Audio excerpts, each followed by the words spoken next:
మరి 3 దినాలు దైవజనులు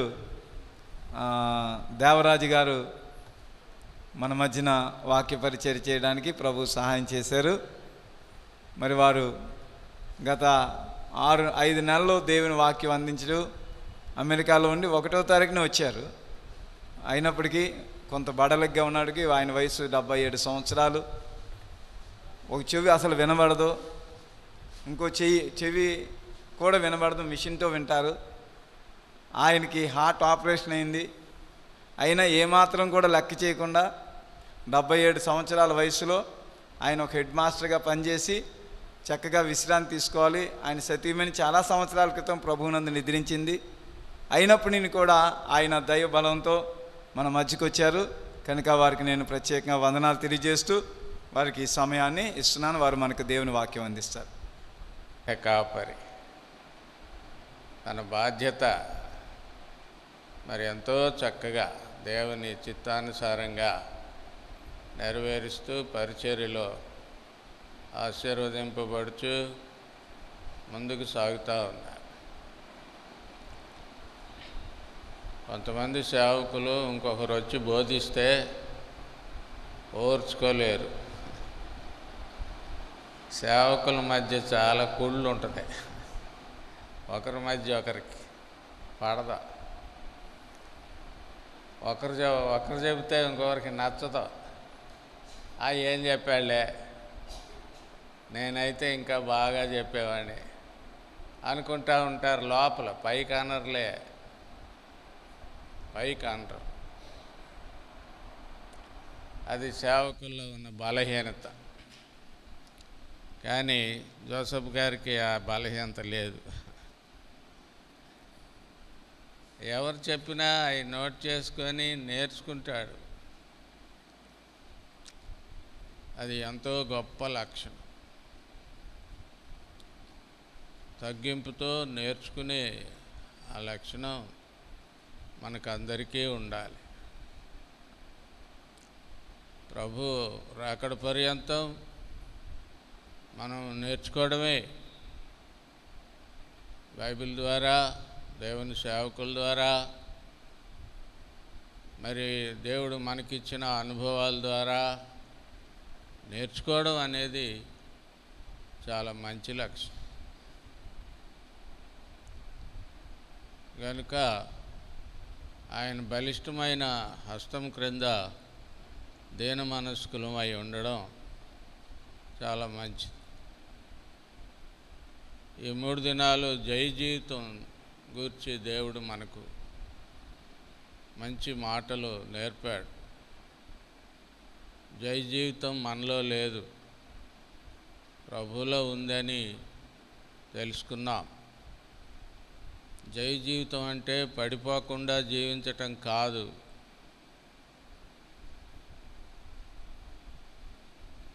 గాయాలతో, శ్రమల్లో, కష్టాల్లో కూడా పడుతూ లేస్తూ కూడా విశ్వాస సంబంధమైన మంచి పోరాడుతూ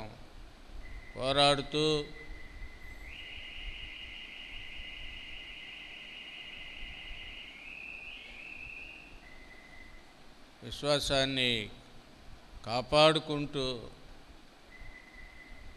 పౌలు గారు వలె విశ్వాసాన్ని కాపాడుకున్నారు. జై జీవితం అది. జయోత్సవంతో ఊరేగిస్తారు.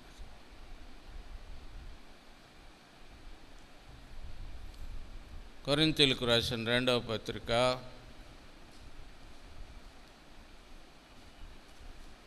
2వ అధ్యాయం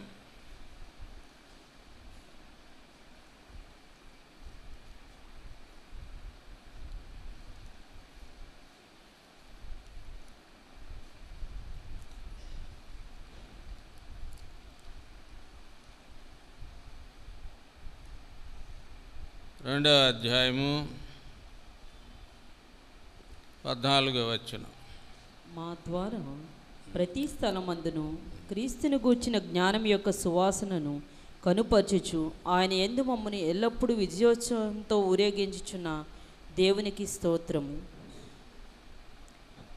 తర్వాత కూడా చదువు. రక్షింపబడు వారి పట్లను నశించు వారి పట్లను మేము దేవునికి క్రీస్తు సువాసన అయి ఉన్నాము.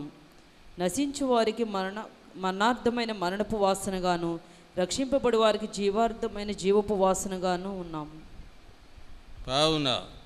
కావున ఇట్టి సంగతులకు చాలిన వాడెవడు? మేము దేవుని వాక్యముని కలిపి చెరిపిడి అనేకుల వలె ఉండక, నిష్కాపట్యము గలవారును దేవుని వల్ల నియమింపబడిన వారమునై ఉండి క్రీస్తునందు దేవుని ఎదుట బోధించుచున్నాము. ప్రేమగల తండ్రి, పరిశుద్ధదేవా, నీ పరిశుద్ధ నామమును స్తుతిస్తున్నాము. ఈ సమయంలో నీ వాక్యం మేము ధ్యానించుకొనుటకు మాకు సహాయం దయచేయండి. మా నోటి మాటలు, మా హృదయ ధ్యానము నీ దృష్టికి అంగీకారములుగా ఉన్నట్లు కృప దయచేయి. నీ పాదముల చెంత కూర్చొని మేము నేర్చుకున్నటకు సహాయం దయచేయండి. నీ జీవవాక్యంలో నీ జీవాన్ని మాకు అనుగ్రహించండి. నీ జీవవాక్యంలో ఉన్న జయాన్ని మాకు దయచేయండి. మీ సిలువలో ఉన్న జయాన్ని మా జీవితంలో అనుభవించడానికి, మా జీవితంలో స్థాపించడానికి నాయనా నీ కృపా సహాయం దయచేయి. నా తండ్రి, ఈ సమయాన్ని మా కొరకు దీవించుమని మా ప్రభు రక్షకుడైన యేసయ్య పరిశుద్ధమైన శక్తిగల నామమున స్తుతించి వేడుకొనుచున్నాం తండ్రి. ఆమేన్. 14వ వచనంలో మా ద్వారా ప్రతి స్థలమందును క్రీస్తును గూర్చిన జ్ఞానము యొక్క సువాసన కనుపరచచ్చు ఆయన యందు మమ్మను ఎల్లప్పుడూ విజయోత్సవముతో ఊరేగించున్న దేవునికి స్తోత్రం. విజయోత్సవము, జయోత్సవం, జయ ఉత్సవం. జయం వచ్చినప్పుడు ఏక యుద్ధంలో జయించిన వారు గొప్ప ఉత్సవం చేస్తారు, గొప్ప ప్రదర్శన ఇస్తారు.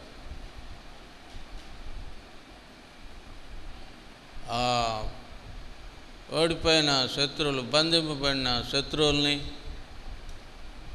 ఈ గొప్ప సేవకులు, వీరులు ప్రదర్శిస్తూ జయోత్సవంతో వాళ్ళందరినీ చూపిస్తూ ఉంటారు. ఆ పట్టణంలోనికి వచ్చినప్పుడు వాళ్ళందరూ కూడా కేకలు వేస్తూ ఉంటారు, జయం జయం జయం, జయోత్సవం. అది పౌలు గారికి తెలుసు.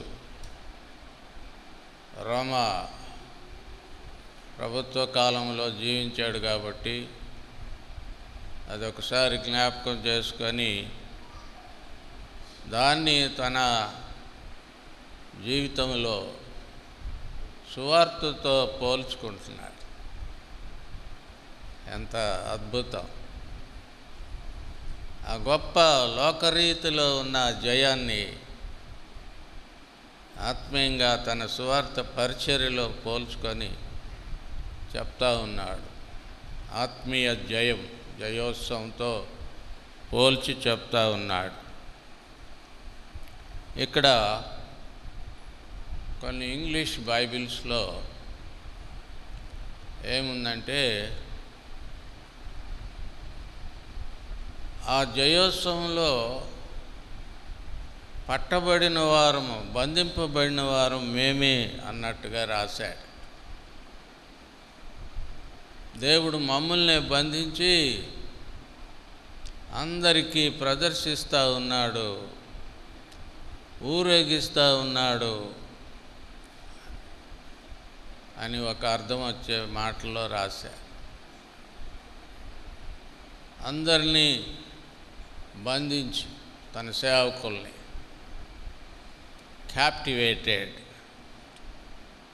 Captured and captivated. బంధించాడు. క్యాప్టివేషన్ అంటే ఆయన వైపే చూడగలిగినట్లు. చేసి జయోత్సవంతో ఊరేగిస్తున్నాడు అందరికి, అన్ని స్థలాల్లో, ప్రతి స్థలములో ఎల్లప్పుడూ విజయోత్సవంతో ప్రతి స్థలమందు అనే అర్థం వచ్చేలాగా రాశాడు ఇంకొక వెర్షన్లో. అది బాగుంది, ఆ వెర్షన్ నాకు నచ్చింది. అవును, మనం ఆయన బానిసలు. ఆయన మనల్ని సంపాదించుకోవడమే కాదు, ఆయనకు మనము కట్టు బానిసలంలాగా మనల్ని జయించినవాడు, మనల్ని జయించాడు క్రీస్తు ప్రభు. ఆయన ప్రేమ మనల్ని జయించింది, మనల్ని ఊరేగిస్తున్నాడంట. ఊరేగించి ఎవరికి చూపిస్తున్నాడు? మనల్ని ఎవరికి చూపిస్తున్నాడు? లోకానికి, సైతాన్ దూతలకు కూడా చూపిస్తున్నాడు. చూడండి, నా దాసులు, నా బిడ్డలు మీకు ఛాలెంజ్గా చూపిస్తున్నా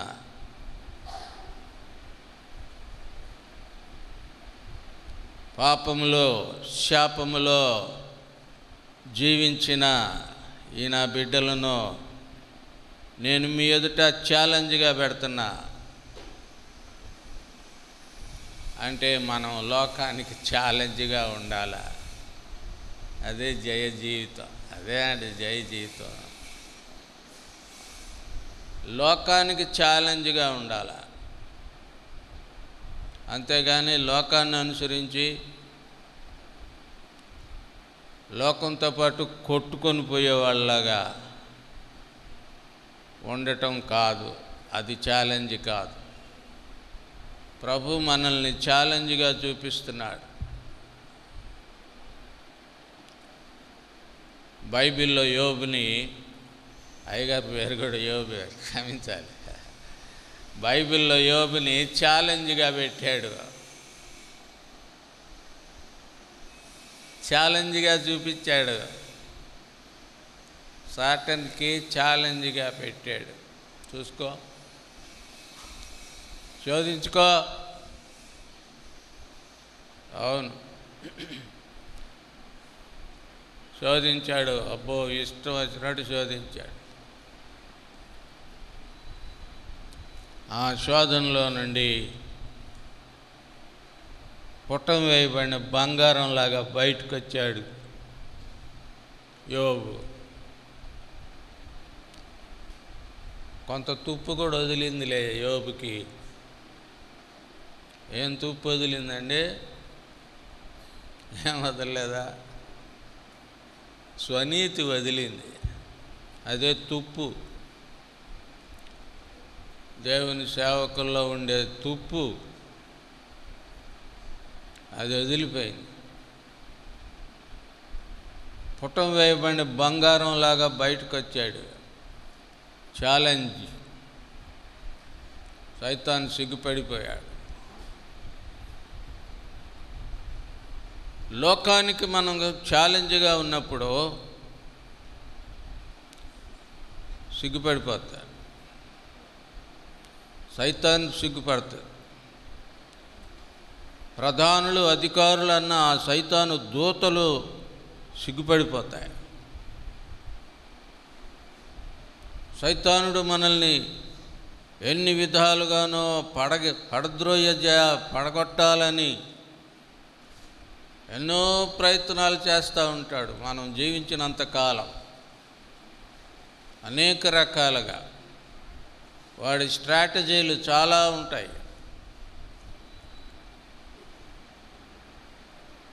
ముందు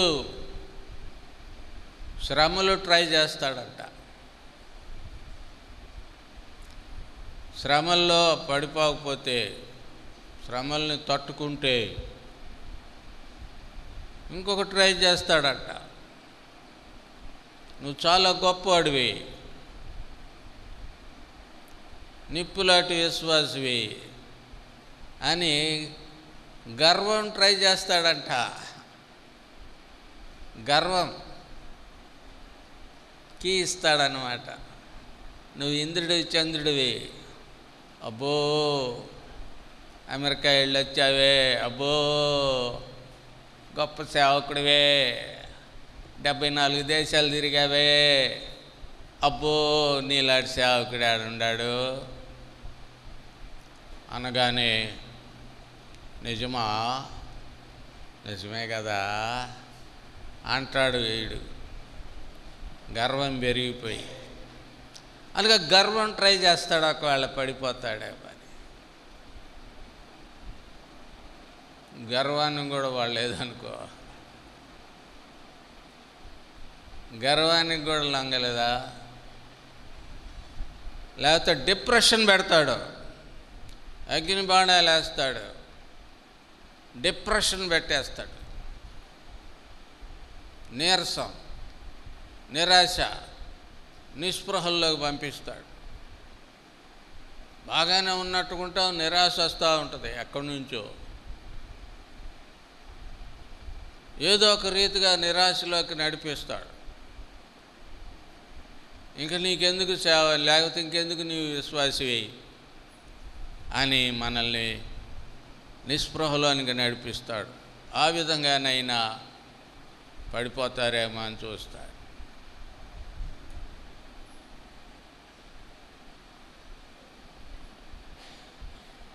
చాలా రకాలు ఉన్నాయి. కాగుణింతం చెబుతూ ఉంటాను నేను. ఏ గుణింతం అండి? కాగుణింతం. క అంటే కనకం, పైసా, పైసా మే పరమాత్మ హై. కనుక ఆ కనకం డబ్బులు అట్లా వదులుతాడు ముందు. ఓ డబ్బుల మీద డబ్బులు, పైసా మే పైసా, పైసా మే పైసా వస్తూ ఉంటుంది. ఆడ నుంచి వస్తూ ఉంటుందో, అబ్బా దేవుడు నాకు ఏమిస్తున్నాడా బాబు, ఏమిస్తున్నాడా బాబు. ధనం పెరిగిపోతూ ఉంటుంది, లక్షల మీద లక్షలు వస్తూ ఉంటే ఎక్కడి నుంచి వస్తున్నాయో తెలీదు. అబ్బో దేవుడు ఎంత ఇచ్చాడో, రైటేలే దేవుడే ఇచ్చాడులే. గర్వం పెరుగుతుందా, అది ట్రై చేస్తాడు. అప్పుడు ధనమెచ్చిన మదమెచ్చును. ధనం పెరిగితే మదం పెరుగుద్ది. ఎవడిని లెక్క చేయడు. నాకు కోట్లు ఉన్నాయి, కోట్లు ఉంటే ఏంటంట, పర్లకాన్ని తీసుకెళ్తావు ఈ కోట్లు, ఒక్క పైసా కూడా తీసుకెళ్ళమని రాశాడా పౌలు గారు? అక్కడ నుండి ఏమి తీసుకెళ్ళాము. కావున అన్న వస్త్రములు కలవారమై అన్నాడా? ఆయనకి పెళ్ళి కాలేదు, పెళ్ళి చేసుకోలేదు, అన్నము వస్త్రం చాలంట ఆయనకి. మనకు అయ్యి రెండు సరిపోతాయా? ఒక టీవీ అన్నం ఉండద్దు? అన్న వస్త్రములు గలవారమై గనుక ట్రై చేస్తాడు. దానికి పడకపోతే చాలామంది పడిపోతారులే. కాకు దీర్ఘమిస్తే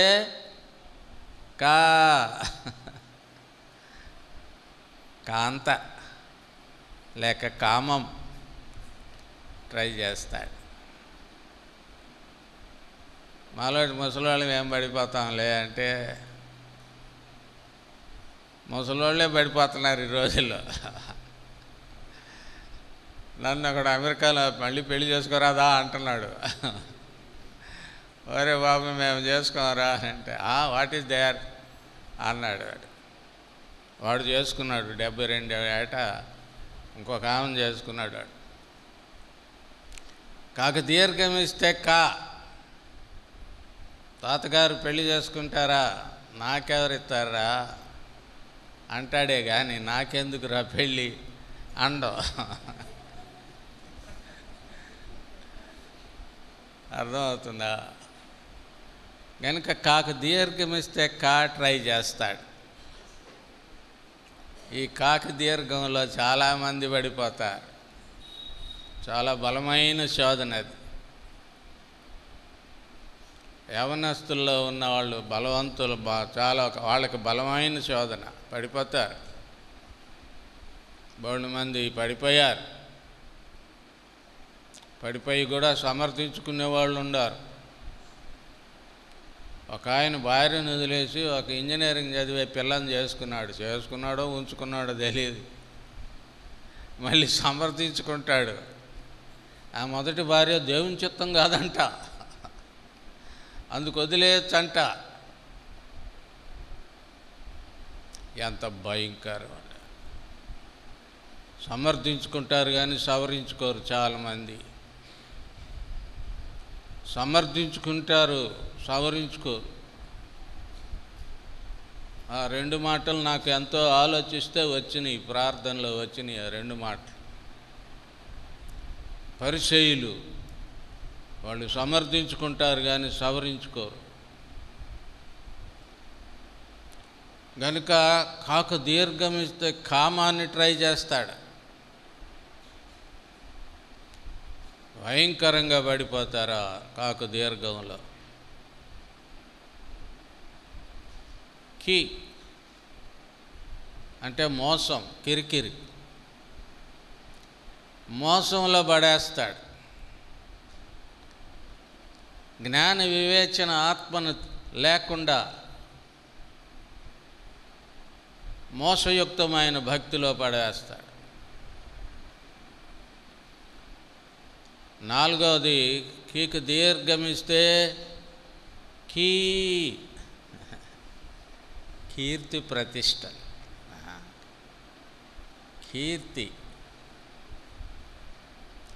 కీర్తి పెంచుతాడు. నువ్వెంత గొప్పోడువో అంటాడు. Spiritual pride పెంచుతాడు.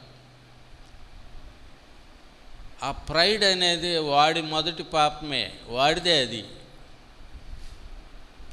అది ఈజీగా మనుషుల్లోకి ఎక్కిస్తాడు. నేను మహోన్నతునితో నన్ను నేను సమానుగా చేసుకుంటానని ఆ నుంచి పడ్డాడు కిందకి. కనుక ఈ కీర్తిని, స్పిరిచువల్ ప్రైడ్ని పెట్టేస్తాడు.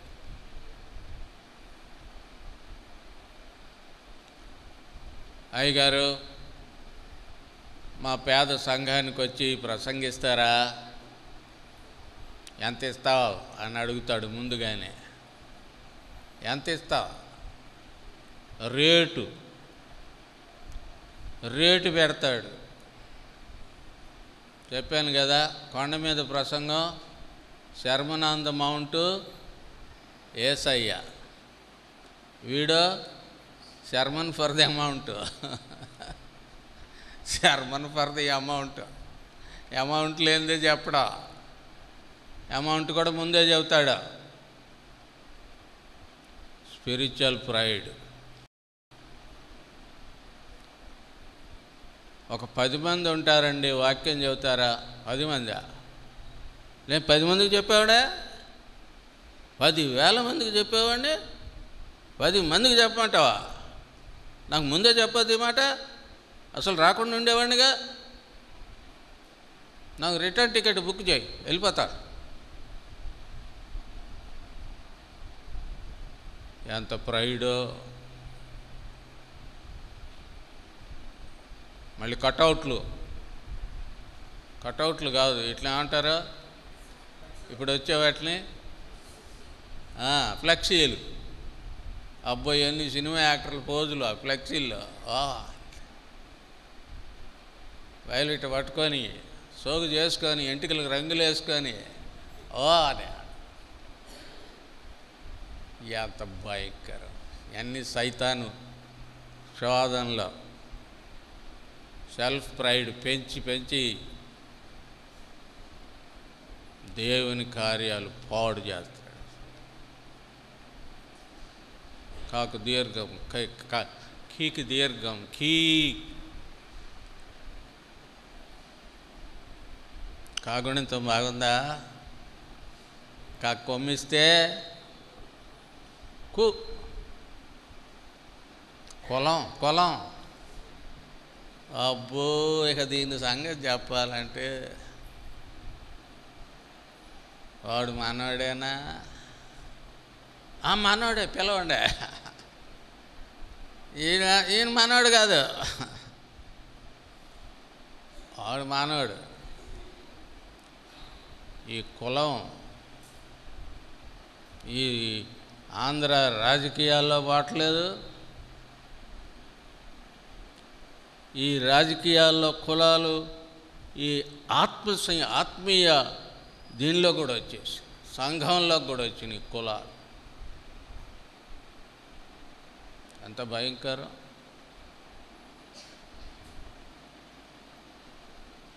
ఆ కులం తోక పెట్టుకుంటారు. తోక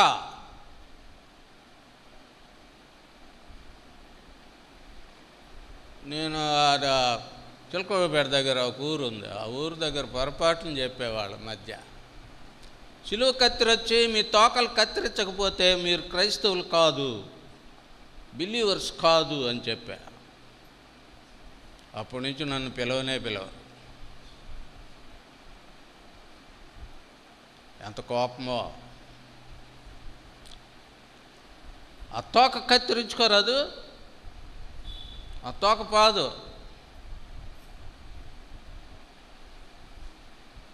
మనము జై జీవితం జీవిస్తామా? ఈ సాతాను ఈ కాగుణింతం మనకు చెప్పి మనకి నేర్పించి ఇవన్నీ పెడతా ఉంటే మనకు మళ్ళీ జై జీవితం ఒకట. జాగ్రత్త. ఈ కులం అనేది అన్ని చోట్ల వ్యాపిస్తాం. సిలువ ఆ కులాన్ని పోగొట్టడం లేదు. ఎంత భయంకరం! దాని గురించి చెప్పాలంటే ఇంకా ఎన్నో ఉన్నాయి. కనుక సాటన్ స్ట్రాటజీ ఎన్ని రకాలుగా మనల్ని పడగొట్టాలా, జై జీవితం నుండి కింద పడగొట్టాలా అనేది సాతానుడు ఎప్పుడు కూడా ప్రయత్నిస్తాడు. కానీ అటువంటి వాళ్ళకి చూపిస్తున్నాడు, నన్ను బంధించాడు నా ప్రభువు, చూసుకో నా సేవకుని, నా బిడ్డని, నా విశ్వాసిని నేను ఛాలెంజ్. మనం లోకానికి ఛాలెంజ్గా ఉండాలా, ఆ సైతానికి కూడా ఛాలెంజ్గా ఉండాలి. మీకా 7:8 నా శత్రువా నా మీద అతిశయింపవద్దు, నేను క్రింద పడినను తిరిగి లేస్తా. జై జీవితం. అంధకారంలో కూర్చున్నా యెహోవా నాకు వెలుగుగా ఉంటాడు. ఛాలెంజ్. కింద పడ్డానని అతిశయిస్తున్నావా? తిరిగి లేస్తా అని కత్తి తీసుకొని యాత్రికుని ప్రయాణంలో పడిపోయిన క్రైస్తవుడు ఖడ్గం తీసుకొని ఒక్కడు కొడతాడు, అపోలియోన్ని, పారిపోతాడు. కనుక జై జీవితము యేసయ్య మనల్ని బంధించి చూపిస్తున్నాడు అందరికీ ఛాలెంజ్గా. చూసుకో నా బిడ్డ,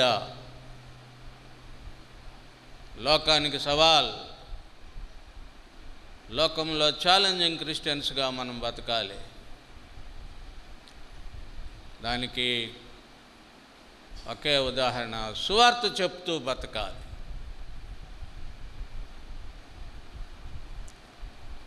సువార్త చెప్పడానికి బ్రతకాలి మనం. అది ఫస్ట్ ఎయిమ్గా ఉండాలి ప్రతి సంఘానికి. సువార్త ప్రకటన మొట్టమొదటి గురిగా ఉండాలి. ఏ సంఘంలో అయితే సువార్త ప్రకటన మానివేస్తారో, అవుట్ రీచ్ కార్యక్రమాలు మానివేస్తారో, ఆ సంఘము చెరువులాగా మారుతుంది. చెరువు నీళ్లుంటాయి, చెత్త చెదారం అంతాయి, కప్పలు చేరతాయి, ఆ కప్పలు బెకబెక అంటూ ఉంటాయి. ఈ సంఘంలో కూడా కప్పల్లాగా పెద్దలు పోట్లాడుకుంటూ ఉంటారు.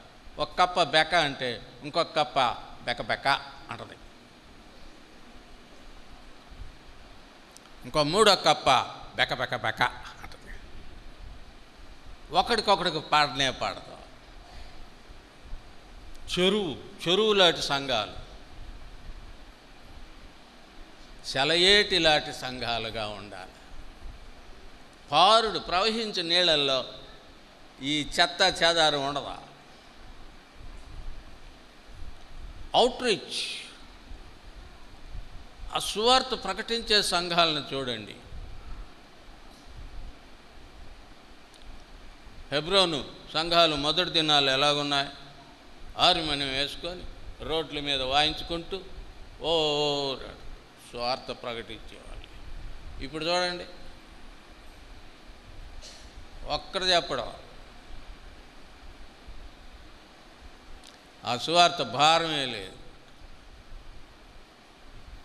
మారు మనసు పొందిన కొత్తలో సువార్త భారం ఉంటుందా? ఉంటుంది. అది జ్ఞాపకం చేసుకోండి. నేను మారు మనసు పొందిన కొత్తలో ఆ గుంటూరు ఓవర్ బ్రిడ్జ్ మీద నిలబడి వీళ్ళందరూ నరకాన్ని పోతారా బాబో అని కరపత్రాలు నిలబడి పంచుతూ ఉండేవాళ్ళు. చింపేవాళ్ళు చింపేస్తారు, చదువుకునేవాళ్ళు చదువుకుంటూ ఉండేవాళ్ళు. బస్సు ఎక్కితే బస్సులో మూర్చలోడు పంచినట్టు కరపత్రాలు పంచేవాడిని. మూర్చలోడేమో వాడు మూర్చల సంగతి పంచుతాడుగా అందరికి కరపత్రాలు కూర్చొని ప్రార్థన చేస్తూ ఉండేవాడిని. ఇది వివరించి చెప్పయ్యా అని వచ్చి కూర్చునేవాళ్ళు పక్కన. ఇప్పుడు లేదనుకోండి ఆ భారం, నాకు లేదు. సువార్త ప్రకటించేటువంటి అవకాశాలు దేవుడు మనకి ఇచ్చినప్పుడు వాటిని వాడుకోవాలి. ఆ భారం కొంచెం అయినా కలిగి ఉండాలి. ఆ సువార్త చెప్పడంలో మన ఆత్మ పరిశుద్ధపరచబడతా ఉంటుంది. మన దృష్టి అంతా సిలువ మీదకి వెళ్తుంది. ఆ సిలువను గూర్చిన సువార్త ప్రకటించడం అనేది చాలా మంచిది. ఏ సంఘము ఆ సువార్త పరిచర్య ఆపుతుందో ఇవాంజలికల్ యూనియన్, ఇవాంజలికల్ చర్చ్ ఆ ఈ తీసేస్తే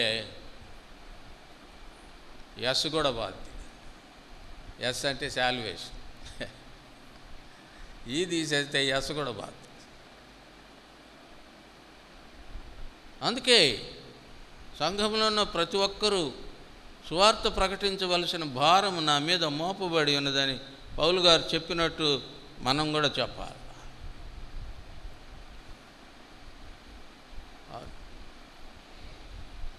అందుకని ఇక్కడ ఏమంటాడు 14వ వచనంలో, మా ద్వారా ప్రతి స్థలమందు క్రీస్తును గూర్చిన జ్ఞానం యొక్క సువాసన, aroma of Christ, saver of Christ, క్రీస్తును గూర్చిన జ్ఞానము యొక్క సువాసన మనలో నుండి బయటికి రావాలంట. ఒకసారి బస్సులో పోతున్నా, బస్సులో వెళ్తుంటే గొప్పమని కొడుతుంది చెమట కంపు, మళ్ళీ ఆగిపోతుంది. మళ్ళీ గొప్పమని కొడుతుంది చెమట కంపు, మళ్ళీ ఆగిపోతుంది. ఎక్కడి నుంచి వస్తుందిరా చెమట కంపు అని అటు ఇటు చూస్తే నా ముందు కూర్చున్నాడు ఈ చెయ్యి ఎత్తగానే వస్తుంది. వాడు చెయ్యి ఎత్తున్నాడు, గప్పని వస్తుంది చెమట కంపు. ఒరే బాబు చెయ్యి ఎత్తకరా అని చెబుదాం అనుకున్నా, కానీ వాడు ఏమనుకుంటాడో అని ఏం లేదు లేట. మనలో నుంచి ఈ కంపు వస్తుంది. క్రీస్తుని గురించిన జ్ఞానం యొక్క సువాసన వస్తుందా? లావెండర్ ట్రన్ కొట్టుకుంటారు, అంతా సూటు కొట్టేసుకొని ట్రర్ను కొట్టుకుంటూ ఉంటారు. సువాసన. ఇక్కడే సువాసన. ఈ సువాసన క్రీస్తుని గురించిన జ్ఞానం యొక్క సువార్త సువాసన వస్తుందా నీలో నుండి నాలో నుండి? ఈ సువార్త సువాసన వస్తుందా పక్కన వాళ్ళకి?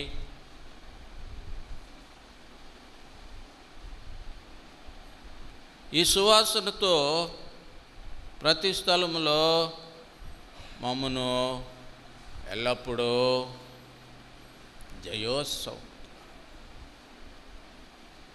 జయోత్సవంతో ఊరేగిస్తున్నాడు. అంటే తన యొక్క ప్రొఫెషన్ని, తాను చేసే పనిని ఎంతగా హైలైట్ చేసుకుంటున్నాడో చూడండి. దేవుని యందు తను చేసే పరిచర్యను ఎంతగా హైలైట్ చేసుకుంటున్నాడు. దేవునికే ఆపాదిస్తున్నాడు. అది కూడా దేవుడే మమ్మల్ని ఊరేగిస్తున్నాడో. ఆ సువాసన అందరికీ కనబడేలాగా. సువాసన గురించి బోధించవచ్చు. టాపిక్ మారిపోద్ది.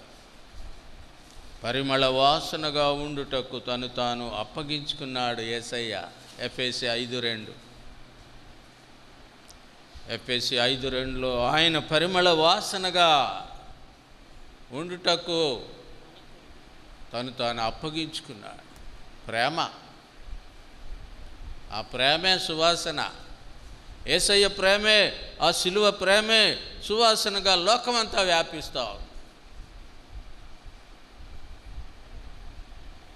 ఆ సువాసనే మనలో నుండి కూడా లోకమంతా వ్యాపించాలని దేవుడు కోరుతున్నాడు. ఆ ప్రేమ, ద ఆరోమా ఆఫ్ క్రైస్ట్, క్రీస్తు సువాసన, అది ప్రేమ సువాసన. సహోదరుల ఐక్యత కలిగి ఉండుట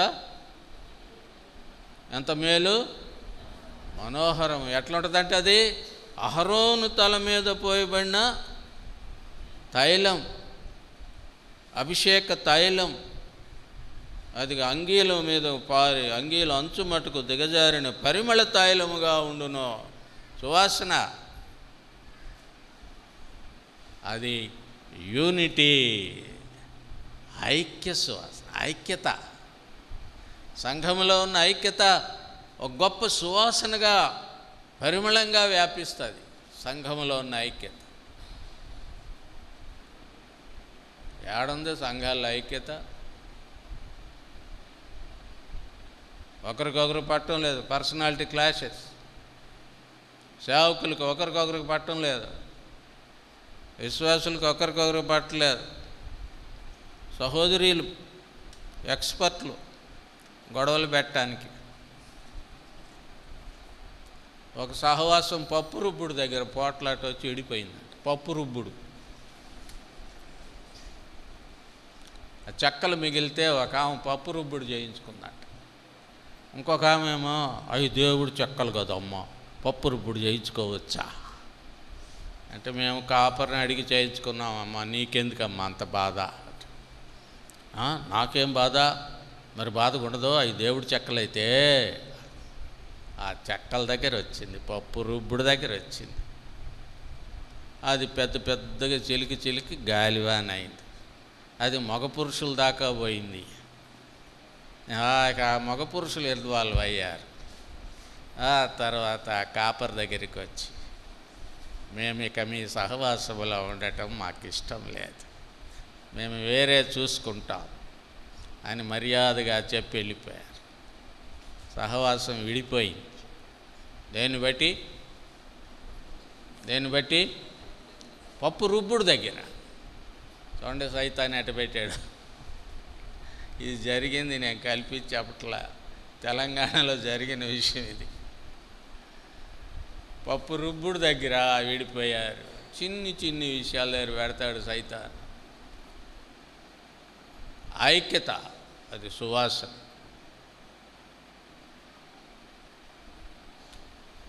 బండతి అన్నాడు ప్రభు యేసయ్య. బండను తొలగించండి అంటే మార్త ఏమంది? వాసన కొడతాడు ప్రభువా.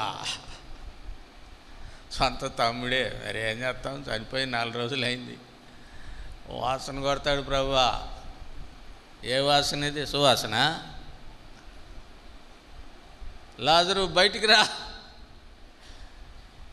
బయటకు వచ్చాడు, వాసన లేదు. హల్లెలూయా చెప్పరే. బయటకు వచ్చిన లాజరులో వాసన లేదు. దేవుని స్తోత్రం.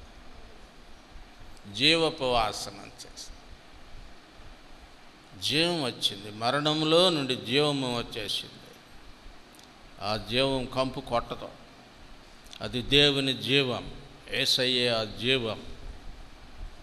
ఆ జీవితంలో కంపు అనేది ఉండదు, ఇక కంపు కొట్టదు. కనుక యూనిటీ, ప్రేమ సువాసన, ఐక్యత సువాసన, ఆరాధన సువాసన. మరియా అచ్చ జటామాంస అత్తరు చేరున్నర అంటే పెద్ద లీటర్ బాటిల్, ఎంతో విలువైంది, పగలగొట్టేసి ఆయన పాదాల మీద పోసి, అది ఆరాధనకు గుర్తు. వర్షిప్.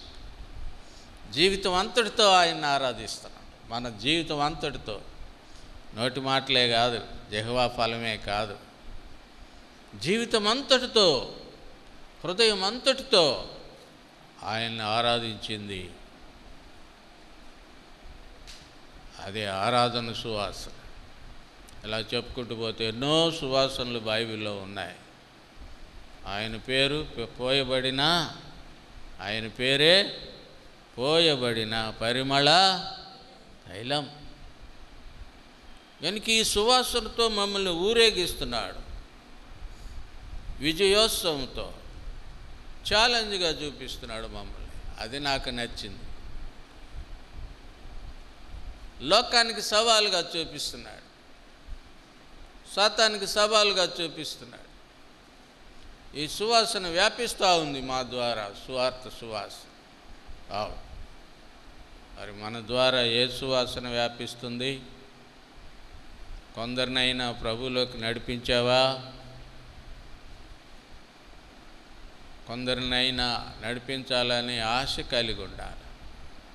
విశ్వాసవే మంచిదే, ద్రాక్షవల్లిలాగా ఫలించడం మంచిదే, గోధుమ గింజలా కూడా ఫలించాలి. విశ్వాసి గోధుమ గింజలాగా కూడా ఫలించాలి. ఒక్క గోధుమ గింజను నాటితే అది చచ్చిపోతుంది, దానిలో నుండి మొక్క మొలుస్తుంది, వేరు కిందకి వెళ్తుంది, పైకి మొక్క వస్తుంది, తర్వాత కంకి వస్తుంది. ఆ కంకిలో మరలా గోధుమ గింజలు వస్తాయి. ఒక కంకిలో 250-300 గింజలు వస్తాయి. ఒక్క గింజలో నుండి 300 గింజలు వచ్చాయి. గోధుమ గింజ వలె ఫలించుట. 300 గింజలు వచ్చినాక అక్కడ తవ్వి చూస్తే ఆ మొదట వేసిన గింజ లేదు. అది యేసయ్య ఫలించిన విధానం. గోధుమ గింజల యేసయ్య భూమిలో వచ్చి నాటబడ్డాడు, ఫలించాడు, కోట్ల కొలది విస్తరించాడు, కోట్లయ్యాడు. ఒక్క జ్యేష్ఠుడు సహోదరుడు. ఆయనకి ఎంతమంది సహోదరులు ఇప్పుడు? కోట్ల మంది. ఎంతమంది సహోదరీలు? Crores of sisters, crores of brothers. ఎంతగా ఫలించాడు మన ప్రభు. మనం కూడా అలా ఫలించాడు.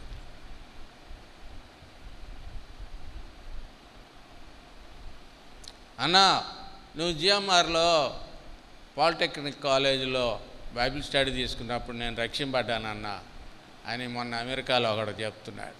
కంప్యూటర్ జాబ్ చేసేవాడు. దేవా నీకు వందనాలయ్యా, వీడిని అమెరికా కూడా పంపావు అనుకున్నాను. రక్షించడమే కాదు, అమెరికా కూడా పంపి సాక్షి. దేవునికి వందనాలు. ఒక్కరున్న చాలు. గనుక మనం ఫలించడం, గోధుమ గింజలాగా ఫలించడం అనేది చాలా అవసరం. కనుక ఇక్కడ ఈ సువార్త సువాసన వెదజల్లుతూ ఉన్నాడు మా ద్వారా ప్రతి స్థలం. కనుక దుష్టుడు మనల్ని ఫలించకుండా చేస్తాడు, మనం సువార్త చెప్పకుండా ఆటంకపరుస్తాడు, అనేక రీతులుగా శోధిస్తాడు, లోకాశలు మనకు చూపిస్తాడు, మనల్ని ఓవర్ బిజీ చేస్తాడు. మనకు టైమే ఉండదు, దేవుని పనులకి సమయమే ఉండదు. Over busy bodies. మరి ఆలోచించుకోండి. జై జీవితం వాడు శోధిస్తాడు. ఆ శోధనలో కొన్ని ముఖ్యమైన విషయాలు చెప్పుకొని ముగించుకుందాం. మత్తయి సువార్త 4వ అధ్యాయం 1వ వచనం. అప్పుడు యేసు అపవాది చేత శోధింపబట్టుకు ఆత్మ వలన అరణ్యమునకు కొనిపోబడెను. The necessity of temptation. శోధింపబడుట అవసరం. అది యేసయ్యకు అవసరం. ఎందుకంటే ఆయన పాపము లేనివాడుగా రుజువు చేయబడాలి. అప్పుడే ఆయన మన పాపాన్ని భరించుటకు అర్హుడవుతాడు. అందుకే ఈ 40 దినాలు అరణ్యములో శోధింపట్టుకు ఆత్మ వలన అవసరం. మనం ఎంత బలహీనమో చూపించడానికి అవసరం. మన బలహీనతలను గుర్తించి ప్రభు దగ్గరికి రావడానికి అవసరం. మన బలహీనతలను గుర్తించి వాటిని జయించడానికి అవసరం. ఈ శోధన మనకు అవసరం. శోధనలో పడిపోవటం కూడా కొన్నిసార్లు అవసరమే. పడిపోవటం ద్వారా కూడా ఎన్నో పాఠాలు నేర్చుకోవచ్చు. కనుక lead us not into temptation but deliver us from evil. శోధనలోనికి ప్రవేశించకుండా మమ్మల్ని కాపాడు తండ్రి అని. మంచిదే. కానీ శోధనలో పడిపోయినా సరే దాన్ని మనకు మేలుకరంగా దేవుడు మార్చగలడు. దానిలో నుండి ఎలాగో బయటికి రావాలో దేవుడే మనకు నేర్పిస్తాడు. కనుక 40 దినాలు రాత్రులు పగలు ఉపవాసం ఉండి ఆకలిగా ఉన్నాడు. అప్పుడు శోధకుడు ఆయన దగ్గరికి వచ్చి, నీవు దేవుని కుమారుడు అయితే రాళ్ళు రొట్టెలగునట్లు సెల్ఫ్ యాక్షన్కి ప్రేరేపిస్తున్నాడు. Independent of God. తండ్రి మీద ఆధారపడకుండా నీవు దేవుని కుమారుడు కదా, రాళ్ళు రొట్టెలగునట్లు కమాండ్. నీవు దేవుడు కదా, కమాండ్ చేయి అని శోధిస్తున్నాడు. ఎప్పుడు కూడా సాతాను మనకు సలహా ఇస్తాడు. వాడు ఎప్పుడు కూడా సలహా ఇస్తాడు. వాడు మనల్ని బలవంతం చేయడు, సలహా ఇస్తాడు. బలవంతం చేసేది ఎవరినంటే దయ్యం బట్టినోడు ఉంటాడే. ఆ దయ్యం బట్టినోళ్ళలో దయ్యం వాడిని బలవంతపరిచేస్తుంది. విశ్వాసిని బలవంతం చేయదు, సలహా ఇస్తూ ఉంటాడు. అక్కడ అడ్వైజరీ బోర్డు చైర్మన్ సైతాను. అడ్వైజరీ బోర్డు చైర్మన్ సలహాలు ఇస్తాడు. వాడికి ప్రభు దగ్గరికి వచ్చి సలహా ఇస్తున్నాడు. వాడు రాళ్ళు రొట్టెలగునట్లు ఆజ్ఞాపించుకో.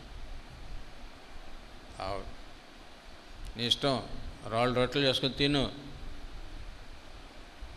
దేవుని కుమారుడు కదా అంటున్నాడు. కనుక సెల్ఫ్ డిజైర్ మొట్టమొదటి శోధన. మన అక్కర్ల కొరకు మన మీదే దేవుని మీద ఆధారపడకుండా మన అక్కర్లు మనం తీర్చుకోవడం, అది మొదటి శోధన. శరీరాశ, మొదటి శోధన శరీరాశ. దేవుని మీద ఆధారపడొద్దు, నీ శక్తితో చేసుకో. కనుక మనం కూడా దేవుని మీద ఆధారపడకుండా ఎప్పుడు మన శక్తి మీద ఆధారపడతామో ఈ మొదటి శోధనలో ఓడిపోయినట్టే. యేసయ్య అని చెప్పాడు చూడండి, రొట్టె కాదు, దేవుని మాట నుండి నోట నుండి వచ్చు మాట, ఆ మాటలో ఉన్న జీవం. రొట్టె బ్రతికిస్తుంది, ఆ జీవము బ్రతికిస్తుంది. రొట్టె శరీరాన్ని బ్రతికిస్తుంది, ఆ జీవము ఆత్మను బ్రతికిస్తుంది. ఆ జీవము దేవుని మాటలో ఉంది. దేవుని మాటలోని జీవం మనలోనికి వచ్చినప్పుడే మనం రక్షింపబడతాం. అందుకే ఈ దేవుని మాటలు మన హృదయంలో ఉండాలి. ఆ మాటలో ఉన్న జీవం మనల్ని నడిపించాలి. ఆ జీవం మనలో ఉండాలి. అందుకే ఉదయం చూసుకున్నాం, జీవించున్నావన్న పేరు మాత్రం ఉంది కానీ నీవు మృతుడవే, జీవం లేకపోతే. ఆ జీవం బ్రతికిస్తుంది, ఆత్మను బ్రతికిస్తుంది. శరీరము రొట్టె లేకపోయినా 40 దినాలు ఉన్నాడు, రొట్టె లేకపోయినా 60 దినాలు బతికిన వాళ్ళు ఉండాలి. కనుక ఈ జీవాన్ని కోరుకోవాలి, అది ముఖ్యం. వ్రాయబడి ఉన్నది, అది పద్ధతి, శోధనని జయించే పద్ధతి. వ్రాయబడి ఉన్నది, బైబిల్ కోట్ చేస్తున్నాడు, దేవుని వాక్యం కోట్ చేస్తున్నాడు. ద్వితీయోపదేశకాండం 8వ అధ్యాయంలో ఉంది, మీ పితరులు మన్నాతో పోషించాను, ఎన్నడేరు కానీ మన్నాతో పోషించాను. అయితే వాళ్ళని అణిచి వాళ్ళు నా మీద ఆధారపడేలాగా మన్నాతో పోషించాను. మనుషుడు రొట్టె వలన మాత్రం కాదు, దేవుని నోటి నుండి వచ్చి ప్రతి మాట వలన జీవించునని వాళ్ళకి నేర్పడానికి మన్నాతో పోషించాడు. కనుక దేవుడు మనల్ని అణిచి ఏదైనా కష్టం తెచ్చాడంటే ఒక పాఠం నేర్పడానికి చేస్తాడు దేవుడు. ఈ గొప్ప లెసన్ రాయబడి ఉంది. రాయబడిన మాట పలుకుబడిన మాటగా మారాలి. వ్రాయబడిన మాట లోగాస్, పలుకబడిన మాట రీమా. ఈ లోగాసు మనలో రీమాగా మారినప్పుడు ఆ మాటలో ఉన్న జీవం మనలోనికి వస్తుంది.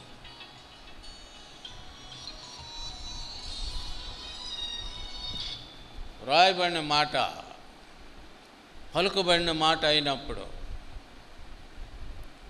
ఆ జీవం మనలోకి వస్తుంది. ఆ జీవం వలన జీవిస్తాం.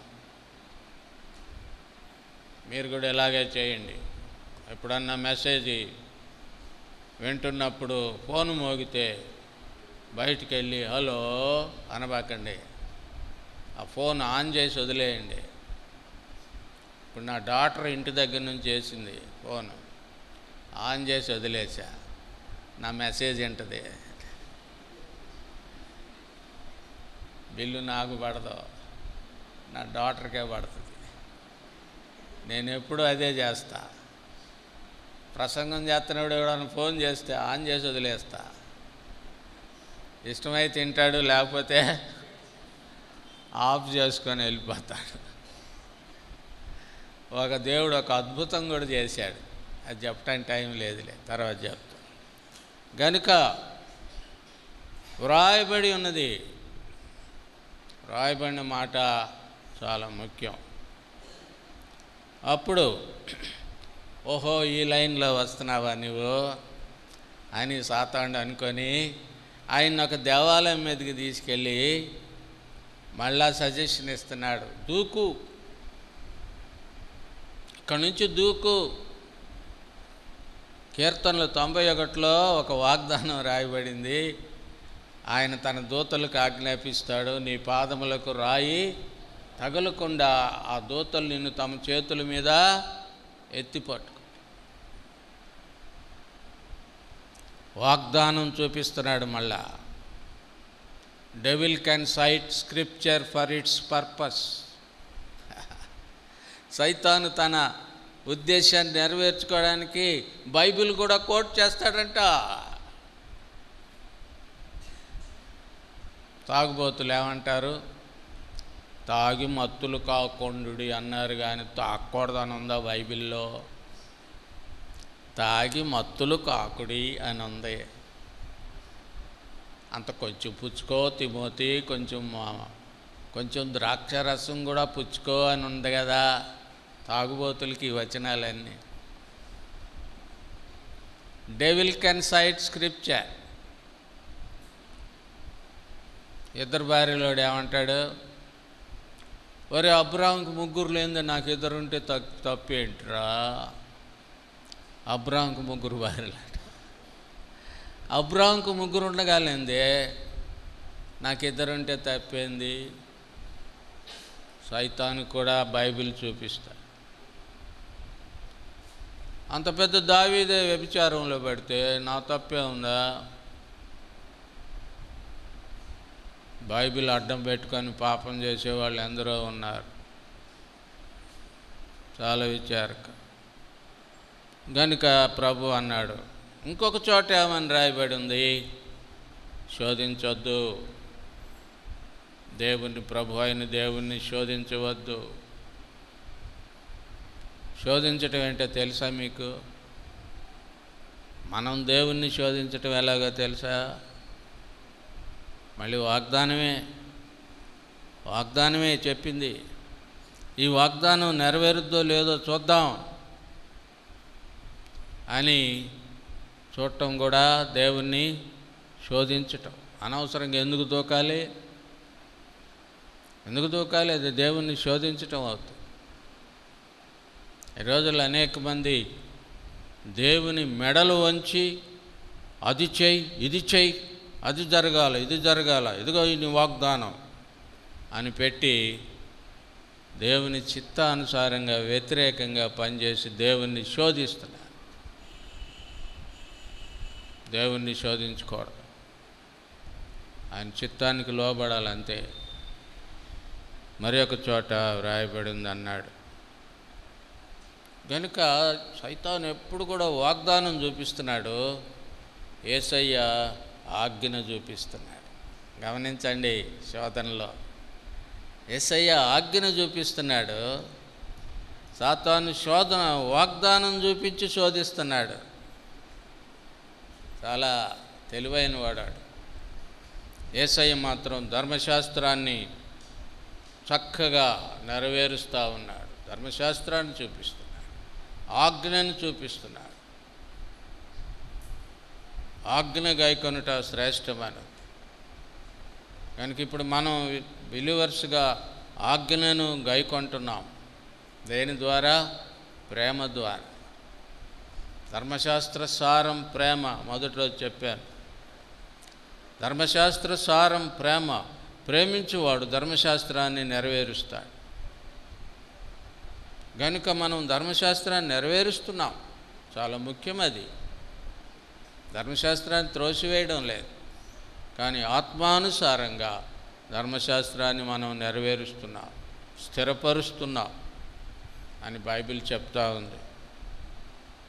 తర్వాత 3వ శోధనలో నాకు నమస్కారం చేయి, ఇదంతా నీకు ఇస్తాను. కాంప్రమైజ్. నమస్కారం చేయి, సెల్యూట్ కొట్టు. వాడికి ఎంత ధైర్యం! సృజింపబడిన వాడు సృష్టికర్తనే నమస్కారం చేయమంటున్నాడు. లోకాన్ని పాడు చేశాడు. ఎటు చూసినా దేవునికి మహిమ రావట్లేదు. రాయికి, రప్పకి, కోతికి, ఏనుగుకి వస్తుంది మహిమ. రాయికి, రప్పకి, చెట్టుకి, కోతికి, ఏనుగులకి, సృష్టికి దేవుని మహిమ వెళ్ళిపోతా. చాలా విచారక. మనకి పరితాపం రావద్దా? వాళ్ళలాగా అసత్యాన్ని ఆరాధిస్తున్నప్పుడు మనకు పరితాపం రావాలి. పౌలు యొక్క ఆత్మ పరితాపం పట్టలేకపో ఏథెన్స్ పట్టణంలో విగ్రహాలను పూజిస్తున్నారు. ఒక అమెరికన్ మిషనరీ పాత గుంటూరులో రాళ్లకు మొక్కే వాళ్ళని చూసి తప్పు, అది తప్పు అని పోయి ఆపాడు. వాళ్ళని ఆ రాళ్లతో కొట్టారు ఆయన్ని గుంటూరులో. పరితాపం.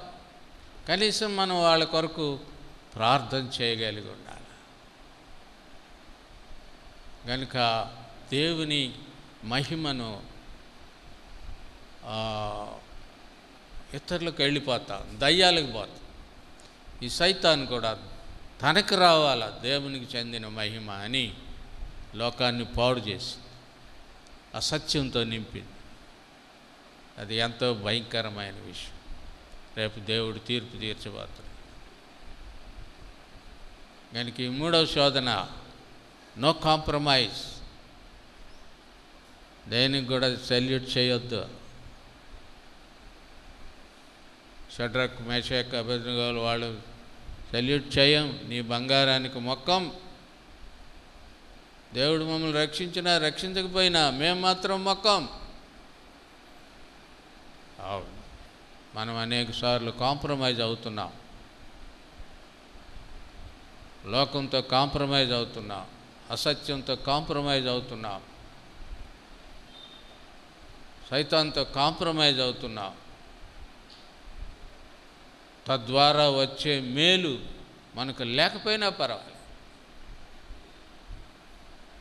నేను అడ్వాన్స్కున్నప్పుడు ఆ ట్రావెల్ బిల్, టీఏ బిల్స్లో అబద్ధాలు రాయట్సే బదులు ఆ టీఏ బిల్లు లేకపోయినా పర్వాలేదు. టీఏ బిల్లులో లేనిపోయిన అబద్ధాలు రాసే డబ్బుల కొరకు, అది లేకపోయినా పర్వాలేదు, దేవుడు ఇంకొక విధంగా ఇస్తాడు. కాంప్రమైజ్. సొంత ఇంట్లో ఉంటున్నామని అద్దె పే చేస్తున్నట్టుగా ఇన్కమ్ ట్యాక్స్లో చూపిస్తారు. సొంత ఇంట్లో ఉంటా కూడా అద్దెంట్లో ఉంటున్నామని ఇన్కమ్ ట్యాక్స్లో చూపిస్తారు. కాంప్రమైజ్ కదా ఇది. పెళ్ళిళ్ళ విషయంలో కాంప్రమైజ్ అవుతారు. ఇలాగ ఎన్నో చెప్పుకోవచ్చు మనం. పరిశుద్ధాత్ముడు మనకు జ్ఞాపకం చేస్తాడు. No compromise. దేవుని వైపే చూడాలి.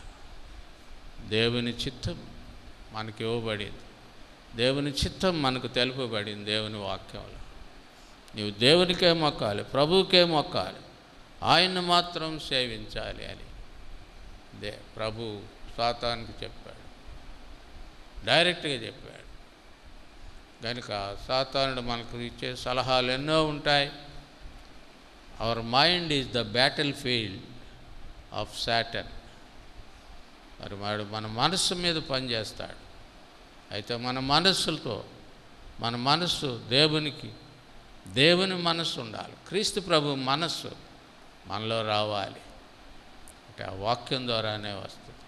అప్పుడు మాత్రమే మనం జై జీవితం జీవించగలం.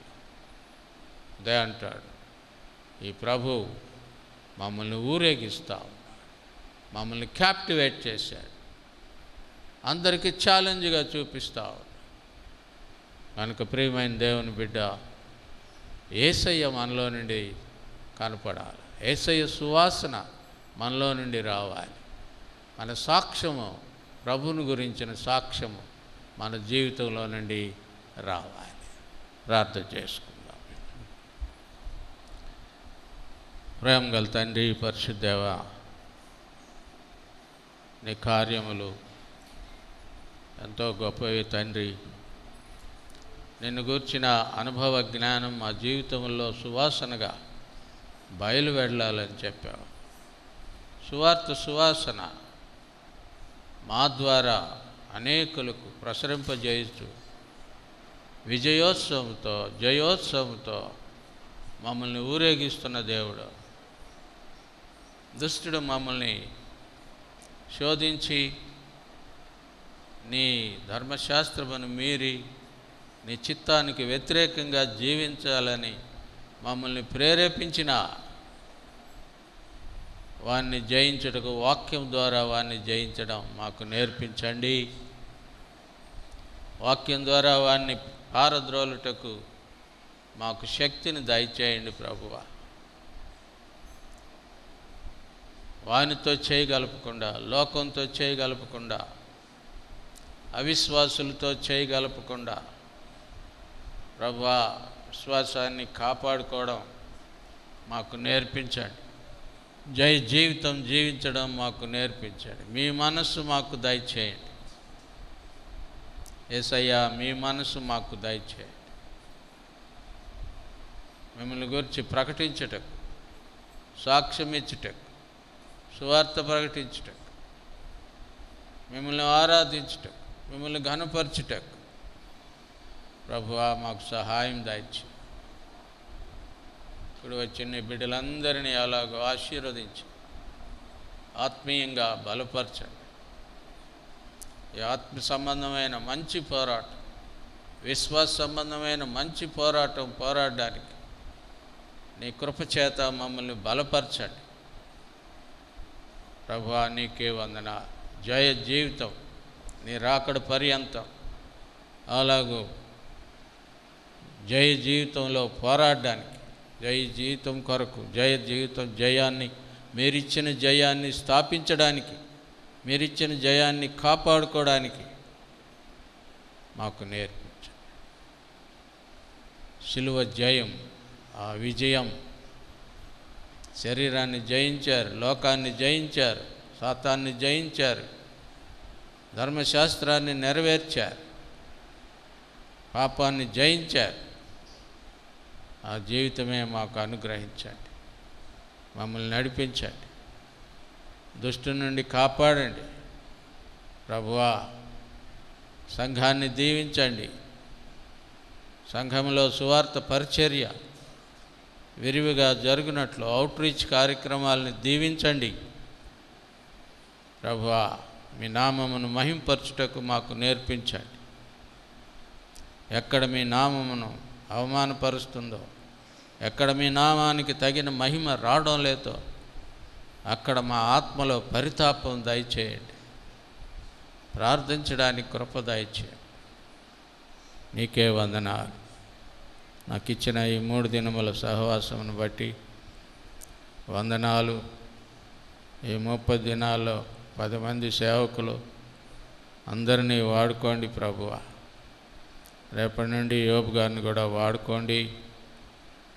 వారు కూడా ఎప్పటి నుంచో పురాతన విశ్వాసులు. నాయన, నిన్ను ప్రేమించిన నీ సేవకుడిని వాడుకోండి. మీరే మహిమ పొందండి. మా ప్రియ తండ్రి, నీకే వందనాలు, స్తుతి వందనాలు చెల్లించుకుంటూ నీ కృపాహస్తాలకు నన్ను నేను అప్పగించుకుంటూ మా ప్రభువును రక్షకుడైన యేసయ్య పరిశుద్ధ నామమున స్తుతించి వేడుకొనుచున్నాం తండ్రి. ఆమేన్. God bless you. దేవుడు మిమ్మల్ని దీవించునుగాక.